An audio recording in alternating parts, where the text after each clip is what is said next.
Kot pravi direktorica Klavdija Jerina Mestnik, skušajo pridobiti vire za financiranje, a razpisov ni. So pa vendarle prijavili projekt s Hrvati v sklopu IPA čezmejnega sodelovanja.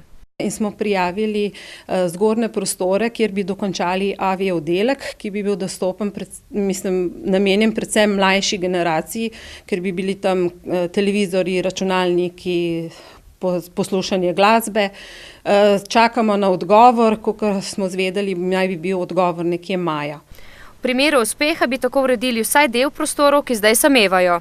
Predvsem bi želeli čim prej dokončati posebni prostori domoznanskega oddelka in posebnih zbir, kjer bi bile naše posebnosti, ki so v knjižnici res zanimive in nekaj posebnega dostopne javnosti. Jerina Mestnikova meni, da bi dokončanje knjižnice stalo približno 1 800 000 evrov. V primerjavi s tem, koliko bi Novo mesto in uporabniki knjižnice pridobili, to niso tako visoka sredstva, dodaja.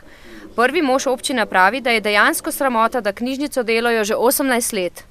Dejstvo je, da nam manjka še 3 milijone evrov denarja in v tem trenutku v proračunu nismo namenili kakšnih znatnih sredstev, je sicer na razvojnih projektih odprta postavka in čakamo na primeren trenutek razpisov.